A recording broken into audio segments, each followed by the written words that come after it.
Assalamualaikum warahmatullahi wabarakatuh. Pada kesempatan kali ini saya akan mempresentasikan tagihan tugas minggu 13 dari mata kuliah Sistem Informasi Akuntansi. Sebelumnya, izinkan saya memperkenalkan diri. Halo, saya Elza Mardian, NIM 20043088 dari program studi S1 Akuntansi Fakultas Ekonomi Universitas Negeri Padang. Baik, kita masuk saja pada pertanyaan pertama, yaitu pertanyaan diskusi 21.3 halaman 782 buku Romni, yang mana jawabannya yaitu tema utama yang harus disinggung dalam menanggapi pertanyaan vendor meliputi A. Perlunya studi kelayakan untuk menentukan apakah sistem baru secara teknis, ekonomis, dan layak secara operasional untuk dealer vendor. B. Kebutuhan untuk mengidentifikasi kebutuhan dealer dan menyiapkan spesifikasi berdasarkan kebutuhan tersebut. C. Pentingnya meminta proposal dari vendor pesaing dan secara sistematis membandingkan mereka. Yang D. Kemungkinan menggunakan konsultan EDP untuk membantu dan mengalihdayakan sistem. Untuk keuntungan dari sistem turnkey, yang pertama yaitu lebih murah daripada sistem yang dibangun secara internal dan paket total mungkin lebih murah. B. Membutuhkan lebih sedikit waktu dan sumber daya manusia untuk dikembangkan dan dijalankan. C. Para ahli bersedia untuk perangkat lunak dan perangkat keras aplikasi. D. Dukungan satu sumber untuk keseluruhan sistem vendor tidak dapat melewati tanggung jawab untuk masalah off pada orang lain. Vendor tunggal juga dapat memfasilitasi startup, sistem dan konversi, serta pelatihan tentang cara menggunakan sistem. E. Garansi biasanya tersedia. Dan F. Proses seleksi yang disederhanakan. Biaya berkurang karena tidak perlu mencocokkan perangkat lunak dengan perangkat keras, yang berarti kecil kemungkinannya bahwa berbagai item perangkat keras dan perangkat lunak tidak kompatibel. Untuk kerugian dari sistem turnkey ini merupakan yang A. Perangkat lunak atau perangkat keras mungkin tidak sepenuhnya sesuai dengan kebutuhan perusahaan. Yang B. Memodifikasi perangkat lunak mungkin tidak tersedia atau tercakup. Yang C. Peningkatan kerentanan terhadap kelangsungan bisnis vendor. Yang D. Kurangnya kontrol atas desain. Baiklah, kita lanjut untuk pertanyaan kedua, yaitu pertanyaan diskusi 21.4 halaman 782 buku Romni, yang mana jawabannya yaitu prototyping adalah pendekatan untuk desain sistem di mana model kerja yang disederhanakan dari sistem informasi dikembangkan. Intinya prototype adalah versi eksperimental yang diperkecil dari sistem yang diminta oleh pengguna. Langkah pertama untuk mengidentifikasi kebutuhan pada dasar sistem, yaitu penekanannya adalah pada output yang harus diproduksi daripada bagaimana seharusnya diproduksi. Model draft pertama, cepat, berhari-hari atau minggu, dan dibuat dengan murah. Menentukan apa yang mereka ingin sampaikan, ingin sistem capai, dan apa yang mereka suka dan tidak suka tentangnya. Berdasarkan reaksi dan umpan balik mereka, pengembangan memodifikasi sistem dan kembali menyajikan kepada para pengguna. Proses berulang dari penggunaan, percobaan, dan memodifikasi ini berlanjut sampai pengguna puas bahwa sistem cukup memenuhi kebutuhan mereka. Langkah terakhir adalah membuat sistem operasional. Dua pilihannya adalah menggunakan yang sudah dikembangkan, prototype, atau menggunakan prototype sebagai model untuk mengembangkan sistem baru. Untuk keuntungan dari pembuatan prototype yaitu A. Definisi kebutuhan pengguna yang lebih baik. B. Keterlibatan dan kekuasaan pengguna yang lebih tinggi. C. Waktu pengembangan lebih cepat. D. Lebih sedikit kesalahan dalam sistem yang diterapkan. E. Lebih banyak kesempatan untuk membuat perubahan. F. Lebih murah daripada alternatif pengembangan lainnya. Dan untuk kelemahan dari pembuatan prototype yaitu A. Memerlukan banyak waktu pengguna. B. Penggunaan sumber daya sistem yang kurang efisien. C. Pengembangan sistem yang tidak lengkap. D. Sistem yang tidak cukup teruji dan terdokumentasi. E. Biaya mempelajari berbagai versi perangkat lunak. F. Pengembangan tanpa akhir. Prototyping tepat ketika A. Tingkat ketidakpastian yang tinggi tentang apa yang dibutuhkan. B. Tidak jelas pertanyaan apa yang harus ditanyakan. C. Sistem final tidak dapat divisualisasikan dengan jelas karena proses pengambilan keputusan masih belum jelas. D. Kecepatan adalah masalah. E. Sistem harus memenuhi hanya satu atau dua kebutuhan kritis utama. F. Ada kemungkinan besar untuk gagal. Untuk C, pertanyaan C, diskusikan peran seorang desainer sistem, manajer bisnis, dan pengguna akhir yang dapat diambil untuk mempersempit pemisahan besar. Untuk jawabannya, perancang sistem dapat melibatkan pengguna akhir dan manajer dalam proses desain dan pengembangan. Ini mengurangi masalah perilaku yang terkait dengan sistem baru dan meningkatkan kemungkinan bahwa sistem akan memenuhi tujuan bisnis yang diinginkan. Mereka yang harus melakukan upaya bersama untuk memahami proses bisnis perusahaan. Manajer bisnis dapat mendukung upaya tim desain untuk mendorong keterlibatan pengguna akhir dalam proses pengembangan. Selain itu, manajer bisnis dapat berkomunikasi secara teratur dengan pengembang sistem untuk memastikan bahwa sistem tersebut memenuhi tujuan bisnis. Pengguna akhir dapat membantu menjembatani kesenjangan besar dengan mengambil peran kooperatif dan interaktif dalam proses pengembangan. Untuk pertanyaan ketiga, yaitu pertanyaan dari permasalahan 21.1 dari halaman 783 buku Romney, di mana pada soal ini yang diminta yaitu A. Tuliskan keuntungan dan kerugian pendekatan tiap-tiap vendor. Untuk jawabannya, yang pertama yaitu keuntungan dari kalengan perangkat lunak yang dikemas. A. Biaya pengembangan lebih rendah.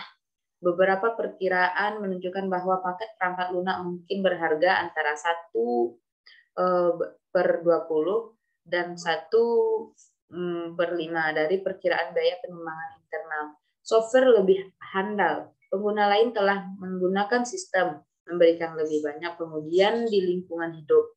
Biaya perawatan yang lebih rendah karena pemasok perangkat lunak melakukan perawatan untuk selanjutnya implementasi lebih cepat. Maka organisasi dapat mulai menerima manfaat lebih cepat. Staf dibebaskan untuk melakukan pekerjaan lain, dokumentasi yang lebih baik karena harus memenuhi kebutuhan banyak pengguna. Perangkat lunak dapat diuji coba dan dievaluasi sebelum dibeli. Ini mungkin menawarkan kemampuan unik yang sulit untuk diduplikasi. Untuk kekurangan dari kalengan perangkat lunak yang dikemas, yaitu mungkin tidak mungkin menemukan paket yang memenuhi kebutuhan unik dan spesifik pengguna. Prosedur operasi dan kendala praktik mungkin memerlukan perubahan proses bisnis. Jika perangkat lunak akan menjadi bagian dari sistem yang lebih besar, itu dapat menempatkan kendala pada keseluruhan sistem. Tidak fleksibel, karena tidak mungkin untuk menekan file, pemrosesan atau output yang tidak diperlukan. Kemungkinan inefisiensi sistem umum tidak ditulis untuk keadaan yang tertentu atau persyaratan, mungkin tidak efisien. Dibutuhkan waktu untuk mengevaluasi semua perangkat lunak yang tersedia. Mungkin tidak ada orang yang cukup berpengetahuan untuk memperbaiki perangkat lunak yang jika gagal. Keuntungan dari perangkat lunak khusus yaitu perangkat lunak yang secara tepat memenuhi setidaknya secara teoritis kebutuhan pengguna, lebih mudah dimodifikasi daripada perangkat lunak kalengan, seringkali lebih efisien daripada perangkat lunak kalengan. Kekurangan perangkat lunak khusus, pendekatan pengembangan perangkat lunak yang paling mahal. Pemrograman berkualitas mungkin mahal, sulit ditemukan, dan lain-lain. Pengembangan program memakan waktu. Pengguna harus menunggu perangkat lunak menjadi tertulis. Mungkin tidak ada jaminan kualitas produk. melibatkan pengawasan dan pengendalian yang signifikan, lebih cenderung mengandung kesalahan atau bug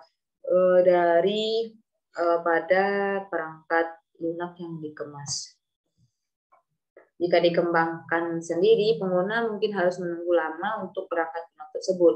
Jika dikembangkan secara eksternal, ada risiko memiliki kualitas yang tidak berpengalaman atau buruk pengembangan. Pengembangan mungkin mengecilkan harga dan mengambil jalan pintas yang tidak tepat untuk mencoba dan menaikkan harga nanti. Keuntungan dari perangkat lunak yang dimodifikasi. Yang pertama itu perangkat lunak yang lebih mungkin untuk memenuhi kebutuhan pengguna daripada perangkat lunak kalengan. Biasanya lebih murah daripada perangkat lunak khusus, dapat diimplementasikan lebih cepat dari perangkat lunak custom. Kekurangan perangkat lunak yang dimodifikasi, mungkin sulit menemukan programmer yang mau memodifikasi kode, mungkin ilegal untuk memodifikasi perangkat lunak. Memodifikasi perangkat lunak dapat membatalkan garansi dan dukungan pabrikan. Perubahan mungkin tidak didokumentasikan dengan baik, mengakibatkan dokumentasi yang kadaluarsa, dapat menyebabkan masalah kontrol dan memasukkan kesalahan ke dalam program, dapat membuat program kurang efisien, lebih mahal untuk pemeliharaan, mungkin lebih mahal daripada program custom, terutama jika modifikasinya signifikan. Perubahan mungkin tidak didokumentasikan dengan baik, mengakibatkan dokumentasi yang kadaluarsa, dapat menyebabkan masalah kontrol dan memasukkan kesalahan ke dalam program. Dapat membuat program kurang efisien, lebih mahal untuk pemeliharaannya, mungkin lebih mahal daripada program custom, terutama jika memodifikasinya signifikan. B. Rekomendasikan serangkaian tindakan bagi Don dan berikan dukungan dengan keputusan Anda. Untuk jawabannya, secara umum perangkat lunak yang dikemas adalah yang terbaik jika tersedia dan dapat diterima kualitas, keserbagunaan, dan lain-lain. Jika perangkat lunak dapat diterima oleh Otno, yaitu cukup dekat dengan apa yang dibutuhkannya, biaya rendah, dan implementasi langsung membuat perangkat lunak yang dikemas dan pendekatan yang menarik. Selanjutnya kita masuk pada soal terakhir, yaitu soal keempat dari permasalahan 21.6 halaman 787 buku Romni. Di sini soal diminta yaitu mengapa yang manajer SI dapat apa yang manajer SI dapat lakukan secara berbeda untuk membuat proyek ini berhasil. Untuk jawabannya yaitu negosiasi lebih banyak waktu untuk menyelesaikan proyek, memberikan laporan kemajuan bulanan kepada manajemen, memberitahu manajemen puncak tentang masalah dan tantangan tak terduga yang menyebabkan penundaan atau menempatkan proyek secara signifikan di belakang jadwal, lebih terbuka dengan manajemen dalam mengkomunikasikan biaya dan potensi masalah, persyaratan yang dibekukan sehingga pengembangan dapat dilanjutkan tanpa hambatan oleh permintaan baru. B. Apakah permasalahan-permasalahan pengembangan internal yang didemonstrasikan dalam kasus ini? Untuk jawabannya itu pengembangan perangkat lunak custom sulit, memakan waktu, dan rawan kesalahan. Selanjutnya, jadwal waktu bisa padat dan proyek sering tidak selesai tepat waktu. Persyaratan dan perancangan sistem seringkali kurang. Mungkin ada komunikasi dan kerjasama yang tidak memadai antara pengguna dan pengembang. Untuk C, yaitu bagaimana permasalahan-permasalahan internal dapat diatasi untuk mencegah kegagalan sistem. Untuk jawabannya yaitu seharusnya dijelaskan kepada manajemen bahwa pengembangan internal itu sulit, memakan waktu, dan rawan kesalahan. Ini bisa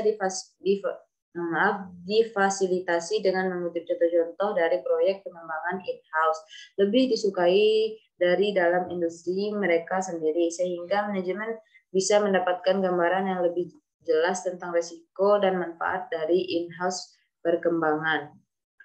Rencana proyek yang dipikirkan dengan cermat dan didokumentasikan harus disiapkan. Rencana cadangan dengan skenario terburuk dan waktu penyelesaian proyek seharusnya siap.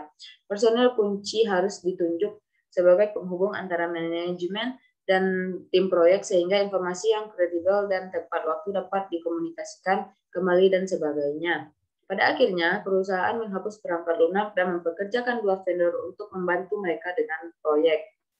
Satu vendor merancang dan membangun sistem, dan vendor lainnya mengawasi pekerjaan dari vendor pertama. Baik, mungkin sampai di sana presentasi saya pada pertemuan 13 kali ini. Saya ucapkan terima kasih. Saya Elza Mardian, NIM 200430888. Akhiri, Assalamualaikum warahmatullahi wabarakatuh.